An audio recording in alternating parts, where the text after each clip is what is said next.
Estimation دی تھی, اپنا اندازہ لگایا تھا کہ کس قسم کا خاکہ ہوگا پاکستان اور امریکہ کے تعلقات کا, اور امریکہ اور چین کے, امریکہ اور انڈیا کے تعلقات کا. آپ اس کو دیکھ کر خود اندازہ لگا سکتے ہیں کہ آج جو سیاسی منظرنامہ ہمیں نظر آ رہا ہے, پاکستان کی حکومت اور امریکہ کے تعلقات کی نوعیت نظر آ رہی ہے. اس کی جو پریڈکشن تسنیم اسلم صاحبہ نے کی تھی جو بائیڈن کے الیکشن کے فوراً بعد, وہ ہو بہو حرف بحرف سچ ہوتی ہوئی دکھائی دے رہی ہے. آپ یہ انٹرویو دیکھیے اور یہ سلسلہ جو ہے ان ویڈیوز کا انشاءاللہ آنے والے دنوں میں بھی جاری رہے گا. بسم اللہ الرحمن الرحیم. السلام علیکم, میں ہوں عیسیٰ نقوی اور میرے ساتھ موجود ہیں سابق اسپیشل سیکرٹری برائے امور خارجہ تسنیم اسلم صاحبہ, اور ان کے ساتھ آج ہم ڈسکس کریں گے امریکی صدارتی انتخابات, جو بائیڈن کی جیت اور اس کے کیا اثرات ہو سکتے ہیں پاکستان پر, بھارت پر,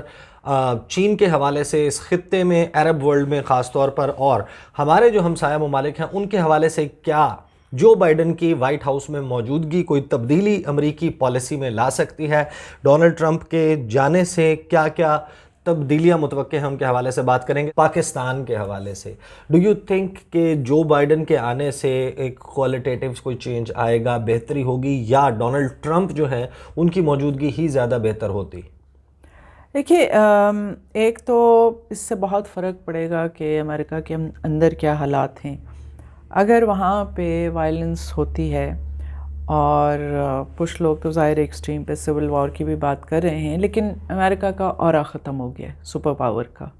اور وہ کسی, ویسے تو کہتے ہیں کہ تھرڈ ورلڈ, جو چیز وہ بڑی کامیابی کے ساتھ دوسرے ممالک میں کرتے آئیں, الیکشن ریگ کروانا, گورنمنٹس چینج کروانا, رجیم چینج کروانا, وائلنس کروانا, وہ آج وہاں ان کے اپنے ہاں ہونے کا خطرہ ہے. تو اس پہ بہت ڈپینڈ کرے گا کہ اگر اس قسم کی کوئی سچویشن ڈیولپ ہو جاتی ہے تو کیا امریکہ اپنی انٹرنل جو ان کے پرابلمس ہوں گے اس سے ڈیفلیکٹ کرنے کے لیے باہر کوئی نیا کانفلکٹ شروع کرے گا. ایک چیز یہ. دوسری بات یہ ہے کہ پریزیڈنٹ ٹرمپ ایک اینٹی وار پریزیڈنٹ رہے ہیں, کوئی نئی وار سٹارٹ نہیں کی. یہ جو بائیڈن کے لیے آپ کہہ سکتے ہیں یا نہیں, لیکن جو بھی ہے وہاں پہ ڈیسیژن, کیونکہ Trump was an out cider, وہ اسٹیبلشمنٹ کا بندہ نہیں تھا. باقی نارملی جو وہاں پریزیڈنٹس آتے ہیں وہ اسٹیبلشمنٹ کے لوگ ہوتے ہیں, جو نہیں ہوتے وہ پھر کسی نہ کسی طرح ان کی زندگی ختم ہو جاتی ہے یا کچھ نہ کچھ ہو جاتا ہے. تو وہ اس پہ بہت ڈپینڈ کرتا ہے کہ ان کی انٹرنل سچویشن کیا ہے. ہمارے لیے میں نے دیکھا ہے کچھ لوگ بہت ایکسائٹڈ ہیں کہ ٹرمپ جا رہا ہے اور بائیڈن آ رہا ہے تو حالات بڑے اچھے ہو جائیں گے, دنیا پرسکون ہو جائے گی. یہ پرابلی یورپینس کے لیے جو نیٹو کو کی الائنس کو کوسچن کیا تھا ٹرمپ نے, یا یورپینس کو کہا تھا کہ آپ اپنے اوپر ریلائی کریں, یو ایس کی طرف مت دیکھیں, ہی واز انورڈ لکنگ. تو ان کے لیے تو سیلیبریٹ کرنے کا ہے, ہمیں کوئی فرق نہیں پڑتا. ہمارے لیے چاہے ریپبلکنس ہوں, ہمارے ہاں کچھ پولیٹیکل پارٹیز جس وقت جو بائیڈن نائب صدر تھے اور ان کو ہلال پاکستان بھی غالباً دیا گیا تھا, آپ اس وقت فارن سروس میں تھیں, ظاہر ہے کہ اس وقت کی تصاویر بھی ہیں, نواز شریف صاحب کے ساتھ بھی ہیں, زرداری صاحب کے ساتھ بھی, تو وہ بڑا پروجیکٹ کر رہے ہیں کچھ پولیٹیکل پارٹیز کے جو بائیڈن کے آنے سے شاید پاکستان میں کوئی پولیٹیکل چینج ہو سکتی ہے. اور یہ مجھے سمجھ نہیں آتی ہے کہ ہمارے جو نیشنل ایوارڈز ہیں وہ اتنے سستے کیوں ہیں. Joe Biden was vice president جب ایبٹ آباد ہوا, پاکستان کو دنیا بھر میں ہیوملیٹ کیا گیا. ہمارے ہاں ان کے زمانے میں سب سے زیادہ ڈرون اٹیکس ہوئے. سلالہ کا انسیڈنٹ ریمنڈ ڈیوڈس کا, جس پہ بلیٹنٹلی جھوٹ بولا یو ایس پریزیڈنٹ نے کہ ڈپلومیٹ ہے. خیر اس میں اور بھی بہت سے شرمناک چیزیں ہیں, لیکن بات یہ ہے کہ ایسے بندے کو آپ کیوں ڈیکوریٹ کر رہے ہیں. ہمارے ایوارڈز اتنے سستے کیوں ہیں کہ, تو میں اس کو کوئی کرائٹیریا نہیں سمجھتی کہ کیونکہ ایوارڈ دیا گیا تھا, ہلال امتیاز دیا تو اس لیے وہ کوئی بہت پرو پاکستان ہے. ایسی بات نہیں ہے. ہمارے لیے نہ ریپبلکنز اچھے ہیں نہ ڈیموکریٹس اچھے ہیں. ہمیں یو ایس کوشش ہماری یہ ہونی چاہیے کہ ایک کارڈیل ریلیشن شپ رکھیں, but it's not a relationship you can count on. But you think کہ کسی بھی پولیٹیکل لیڈر کا پرسنل ریلیشن شپ جو بائیڈن کے ساتھ وہ افیکٹ نہیں کرے گا امریکن پالیسی ٹورڈز پاکستان یا کرنٹ گورنمنٹ؟ دیکھیں وہ تو یہ دیکھتے ہیں نا کہ ان کا جو ایجنڈا ہے پاکستان میں وہ کون کیری آؤٹ کر سکتا ہے، وہ میٹر کرتا ہے ان کے لیے. لیکن کیا کوئی اس پوزیشن میں ہے کرنے کے، یا ان کا ایجنڈا ہے کیا کیونکہ آلریڈی انفارچونیٹلی ہمارے سسٹمز اتنے انفلٹریٹ ہو چکے ہیں، یہاں پہ ان کی اتنی لابیز ہیں، یہاں پہ اتنے لوگ ہیں جو ان کے لیے کام کریں، پتہ نہیں ان کو ایک بندہ یا ایک پارٹی چاہیے بھی کہ نہیں. اب اچھا یہ بتائیں کہ ڈونلڈ ٹرمپ کی وائٹ ہاؤس میں موجودگی 2016 آنورڈز پاکستان میں چائنا پاکستان اکنامک کوریڈور کے حوالے سے، BRI کے حوالے سے ان جنرل، ظاہر ہے کہ پورے پروجیکٹ کے حوالے سے جو امریکن اسٹیبلشمنٹ ہے یا امریکن پریزیڈنٹ ہیں وہ دے ور ناٹ ویلکمنگ، بلکہ انہوں نے پاکستان کو بارہا یہ کہا کہ پاکستان کو ڈیٹ ٹریپ میں پھنسایا گیا ہے اور چائنا سے جو ہے وہ دور رہنا چاہیے. ڈو یو تھنک کہ ڈونلڈ ٹرمپ کے وائٹ ہاؤس سے چلے جانے اور جو بائیڈن کے آنے سے CPAC اور BRI کے حوالے سے جو ریزسٹنس ہے، امریکن ریزسٹنس، وہ ختم ہو جائے گی، کم ہو جائے گی؟ دیکھیں پہلی بات تو یہ ہے کہ امریکنز کو کب سے کنسرن ہونے لگا کہ پاکستان کسی ڈیٹ ٹریپ میں پھنس گیا، یا پاکستان کی اکنامک سچویشن ٹھیک نہیں ہے، یا چائنا پاکستان کو ایکسپلائٹ کر رہا ہے. دوسری بات یہ ہے کہ چائنا کا جو رائز ہے وہ یونائٹڈ اسٹیٹس کو ان کی نظر میں امپیکٹ کرتا ہے. وہ اپنی جو پریمیئر پوزیشن ہے دنیا میں سپر پاور کی، وہ پریزرو کرنا چاہتے ہیں. چائنا اتنی تیزی سے رائز کر رہا ہے، وہ اس کو چیلنج کر رہا ہے. تو BRI ایک چائنا کو ایک بہت بڑا ورلڈ وائڈ کنیکشن دیتا ہے، CPEC جو اس کا حصہ ہے. اس لیے یہ امریکن اسٹیٹ، ان کی اسٹیبلشمنٹ کا فیصلہ ہے کہ انہوں نے اس کو سیبوٹاج کرنا ہے جس طرح بھی کریں. اس سے کوئی فرق نہیں پڑتا کہ وائٹ ہاؤس میں ڈونلڈ ٹرمپ ہے یا جو بائیڈن ہے. تو دیٹ مینس کہ اگر امریکن ڈیپ اسٹیٹ، اگر امریکن اسٹیبلشمنٹ کا یہ ایجنڈا ہے اور کسی صدر کے چینج ہونے سے اس میں فرق نہیں پڑتا، تو آپ کو لگتا ہے کہ انڈیا کو جس طریقے سے پیمپر اس ریجن میں امریکہ نے کیا ہے، 2005 کا اسٹریٹجک پارٹنرشپ کا جو معاہدہ اوباما کے دور میں ہوا، اس سے آنورڈ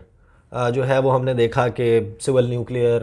ڈیل ہو ان کو مختلف انٹرنیشنل فورمز پہ پروموٹ کرنا ہو، ان کو ویپنز کی سپلائی ہو، ان کے ساتھ ان کے 3 ڈیفنس ایگریمنٹ، لیموا، کمکاسا اور اب بیکا، یہ 3 جو ایگریمنٹس ہیں، اور اب بات ہو رہی ہے کہ ان کو ریپر ڈرونز، پریڈیٹرز اور سوامز، یہ ڈرونز جو ہیں وہ بھی سپلائی کیے جائیں گے. تو یو تھنک کہ اگر BRI اور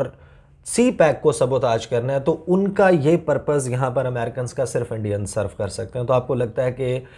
ٹرمپ کے جانے کے باوجود was considered very close to Narendra Modi, اور جو بائیڈن کے آنے سے بھی کوئی فرق نہیں پڑے گا، انڈیا کو اسی طریقے سے فیسیلیٹیٹ کرے گا امریکہ، بلکہ اس کو بڑھاوا دے گا اگینسٹ چائنا اینڈ پاکستان؟ دیکھیے یہ میں اس کو زیادہ نہیں لیتی کہ ٹرمپ نریندر مودی کے بہت کلوز تھا. Trump was a business man, is a business man. وہ کس ملک سے کیا فائدہ، میرا خیال ہے کوئی زیادہ ڈیپ اسٹریٹجی بھی نہیں تھی. لیکن اگر آپ دیکھیے کہ انڈیا نے جو انڈین آکیوپائڈ کشمیر میں کیا، انڈیا میں جو مائنورٹیز کے ساتھ اسپیشلی مسلمانوں کے ساتھ ہوا، جس طرح کے وہ لاز لے کے آئے، اسٹیٹ ڈپارٹمنٹ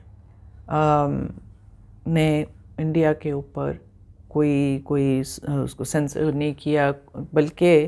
وہ جو خاتون تھیں، ڈونلڈ ٹرمپ جو ہے وہ نمستے ٹرمپ کے ایونٹ کے لیے فروری میں وہاں تھے جس وقت دلی میں ٹارگیٹڈ کلنگ ہو رہی تھی مسلمانوں کی. وہ پہلے بھی ہوا ہے، اور امریکنز ان کو اس طرح کرٹیسائز نہیں کرتے. جو بائیڈن اور کملا ہیرس جب یہ کیمپین کر رہے تھے یا اس سے پہلے بات کرتے تھے، لیکن یہ ہم نے دیکھا ہے کہ اوباما بھی بہت بات کرتا تھا. جب وہ وائٹ ہاؤس میں آ جاتے ہیں تو پھر وہ کہا جاتا ہے نا کہ ڈیموکریٹس اور ریپبلکنس میں کیا فرق ہے، ٹویڈل ڈی ٹویڈل ڈم، اس سے زیادہ فرق نہیں ہے، کیونکہ پالیسی ڈریون کہیں اور سے ہوتی ہے. ایز آف ناؤ وی نو کہ 2019 اس میں اسٹیٹمنٹ موجود ہے جو بائیڈن کی، اس کے بعد کملا ہارس کی جو ہے وہ اسٹیٹمنٹس موجود ہیں جو بائیڈن کی اس حوالے سے آرٹیکل 370 کے ایبروگیشن پہ ہے، کملا ہارس کی کشمیریز کے ان کے رائٹس کے حوالے سے ہے، اور سٹیزن شپ امینڈمنٹ ایکٹ اور نیشنل رجسٹر آف سٹیزنز ان کو کرٹیسائز کیا ہے جو بائیڈن نے، لیکن تسنیم اسلم صاحبہ کے خیال میں اس سے فرق نہیں پڑے گا، کیونکہ جس وقت وائٹ ہاؤس میں آتے ہیں تو رنگ جو ہے وہ اسی رنگ میں رنگ جاتے ہیں جو امریکن اسٹیبلشمنٹ کا رنگ ہوتا ہے۔ چائنا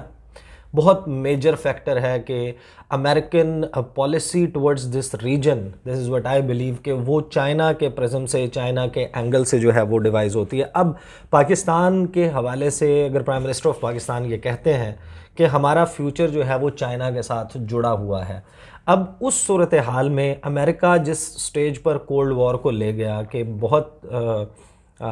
جو دنیا کی دو سب سے بڑی معیشتیں ہیں، دنیا کی دو سب سے بڑی فوجی طاقتیں ہیں، وہ اس وقت ایک لڑائی میں مصروف تھیں ڈونلڈ ٹرمپ کے موجودگی میں۔ ڈونلڈ ٹرمپ جا رہے ہیں، جو بائیڈن آئیں گے، یو تھنک کہ وہ چائنا کے ساتھ ری انگیج کریں گے، کسی ٹریڈ امبیلنس کو ختم کرنے کی طرف جائیں گے، دوبارہ سے ان کے ساتھ جو ہے وہ وارم اپ ہونے کی کوشش کریں گے، یا پھر وہ جو سرد موری چل رہی تھی جس قسم کی امریکن اس وقت سٹیٹڈ پوزیشن ہے ساؤتھ چائنا سی پہ، سنکیانگ پہ، ویگر مسلمز پہ، تبت پہ، اس کے علاوہ ہانگ کانگ اینڈ تائیوان پہ، تو اس کے حوالے سے یو تھنک کہ کوئی چینج ہوگا؟ ان کے دو aircraft carriers U S S Nimitz اور U S S Ronald Reagan, وہ ہر وقت تائیوان کے اسٹریٹ اور اس کے ارد گرد گھوم رہے ہوتے ہیں، یو تھنک کہ کوئی چینج ہوگی یا نہیں؟ پرسنلی میرا خیال ہے کہ زیادہ چینج نہیں ہوگی۔ ایک تو یہ ہے کہ جو چیزیں ہیں وہ بہت آگے تک چلی گئی ہیں، دوسری بات جو ہے کہ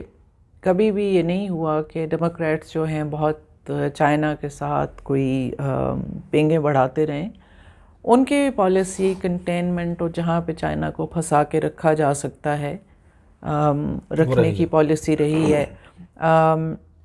دے چیمپئن، یہ بہت اپنا کلیم کرتے ہیں، reality I don't agree with that, کہ یہ ہیومن رائٹس ان کے لیے بہت امپورٹنٹ ہیں، اور اس پہ بات بھی کی گئی ہے۔ جو بائیڈن نے اپنی فرسٹ اسٹیٹمنٹ میں اس پہ بات بھی کی ہے کہ ہیومن رائٹس کا پروموشن، پروٹیکشن ہمارے لیے بہت امپورٹنٹ۔ وہ ان ایشیوز کو ریز کرتے رہیں گے، وہ کہیں گے ہانگ کانگ میں یہ ہو گیا، مسلمانوں کے ساتھ یہ ہو گیا، تبت میں آپ نے یہ کر دیا، تائیوان کو آپ تنگ کر رہے ہیں، یہ باتیں کرتے رہیں گے اور چائنا پہ پریشر جنریٹ کرنے کی کوشش کرتے رہیں گے۔ لیکن ایک جو اس میں چینج پاس سے آئی ہے، جب پہلے ڈیموکریٹس وائٹ ہاؤس میں تھے، کہ چائنا اس وقت اتنا اوپن سٹینڈ نہیں لے رہا تھا۔ چائنا میں بھی ایک ایوولوشن ہوا ہے پچھلے 4-5 سال میں، کہ اب چائنا اس کانفیڈنس کا لیول انہوں نے اچیو کر لیا ہے کہ پہلے ان کا تھا کہ ٹینشن کو اگنور کرو، چھوٹی چیزوں کو سائڈ پہ کرو، فوکس آن اکنامک ڈیولپمنٹ۔ ابھی بھی ان کا focus, primary focus economic development پہ ہی ہے، لیکن ساتھ ساتھ وہ تھوڑا سا انہوں نے اپنا ملٹری مسل بھی دکھانا شروع کیا ہے۔ تو جو سچویشن ہے، جو سٹینڈ یو ایس لے رہا ہے، China is not going to take it lying down. تو مجھے نظر نہیں آتا کہ کس طرح اب یہ اس سے ریٹریکٹ کریں گے جو انہوں نے کر لیا۔ ایشیا پیسیفک، انڈو پیسیفک جس کو وہ کہتے ہیں، یہ ایکچولی ڈیموکریٹس کے زمانے میں سٹارٹ ہوا تھا، اور پھر آپ نے جو پاکستان کو بھی کلب کر دیا تھا ود افغانستان، ایف پاک، جی، وہ بھی اسی انہی کے اوباما کے دور میں رچرڈ ہالبروک، اور ہم نے بڑے خندہ پیشانی کے ساتھ ایکسیپٹ بھی کر لیا تھا۔